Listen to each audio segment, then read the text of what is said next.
I was really hoping that this video was going to be a really well shot and well documented climbing vlog. It's not.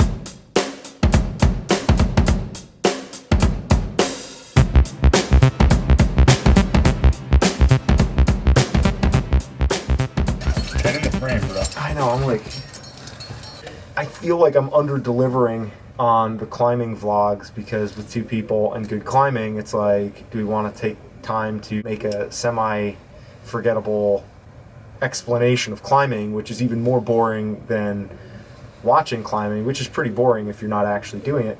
Yeah, maybe the most interesting stuff in my life probably does not happen on the rock. He was in a wheelchair the other day, and he was at In-N-Out, and he was picking up garbage in his wheelchair in the parking lot, not wearing a shirt. He's got kind of like a big beard now. A handful of people like kept trying to give him money because they thought he was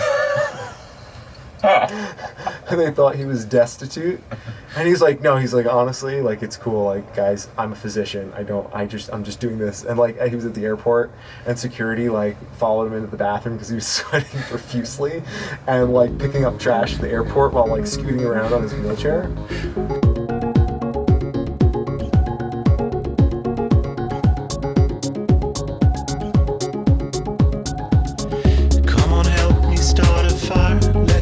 Know there's a feast, bring the burden on your back, strokes and heart attacks. So we're all packed up and we are ready to head back into Utah from Las Vegas, and we had an amazing time out here, climbing and hiking and spending a lot of time in Red Rock Canyon.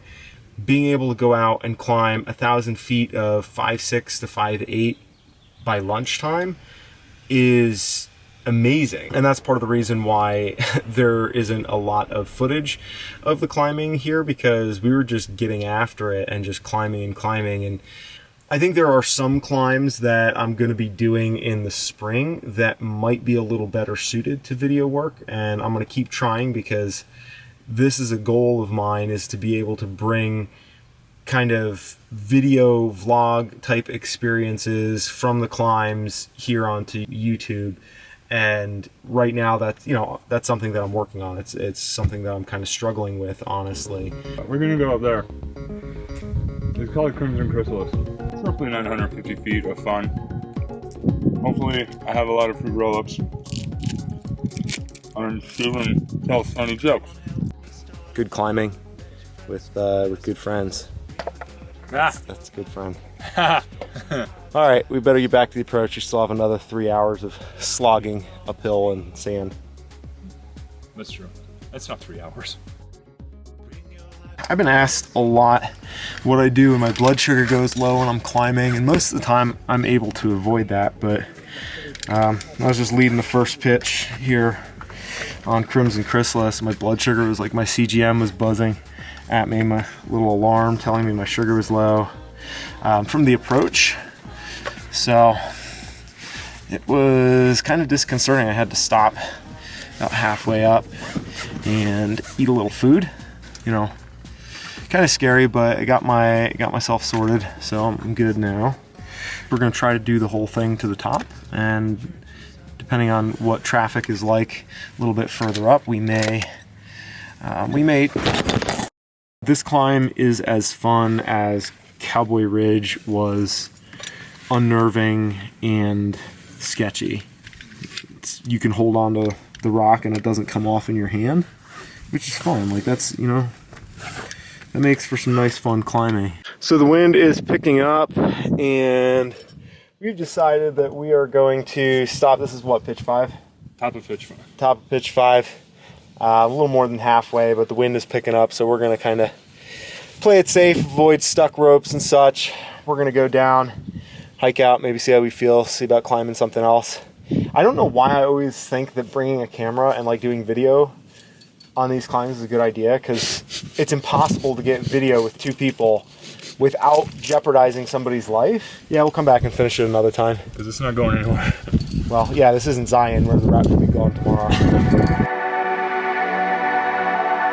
So we bailed off Crimson Chrysalis pretty smoothly. We actually managed to knock off 5 pitches and get back down to the ground in only a couple of hours, which we're kind of surprised at. I had a little trouble with my blood sugar leading off on the first pitch. Probably the proudest moment that is also one of the most esoteric moments in my life. It was being strung out over a piece of gear that was like, I was like run out like 20 feet and treating a blood sugar of 56 without putting in an anchor, resting or whatever, just kind of doing it in stride. And I know that's kind of weird, but I'm pretty stoked that happened, because I feel a lot better about dealing with, you know, the things that happen when you're climbing, when you successfully pass a test.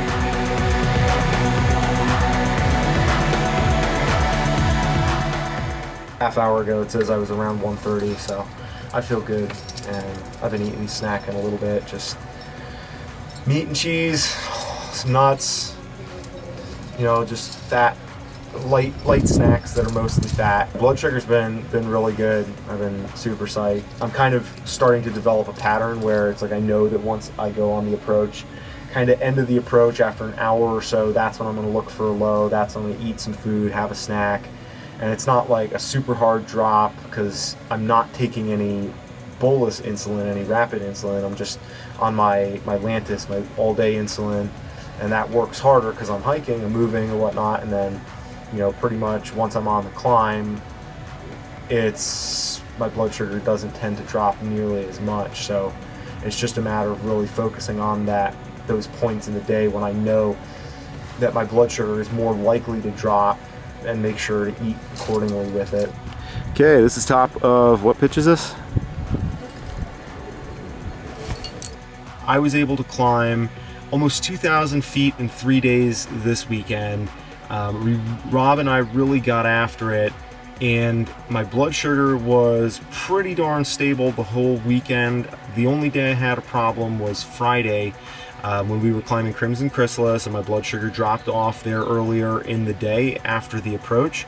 But after doing this 2 to 3 mile approach to the climb a couple of days in a row, I've started to see a pattern, and by Sunday I was able to modify my eating so that I was able to keep from going super low. I only went down to like 80 on Sunday. That was the lowest I went, and then I was up kind of, you know, anywhere between 80 and 150, and so my sugar was much more stable, and so I was able to climb really well, have good energy, and I'm only eating carbs in response to low blood sugar. So Sunday, as I got my routine more dialed between my insulin and my food intake, I only ate about 30 grams of carbs the entire day. And that's over 1,000 feet of climbing and 5 miles of hiking with a decently heavy climbing pack, and the rest was fat. I'm gonna do a video here probably in the coming weeks to talk a little bit about the ketogenic diet. It's just incredibly impressive to me how much further I can go and not be hungry and not have to worry about my blood sugar, and that burden being lifted in a psychological sense is huge for me. To be able to know that I can go into a climb and be focused on the climbing and not have to be focused on worrying about my blood sugar dropping suddenly or spiking suddenly, that's a really, really big deal for me.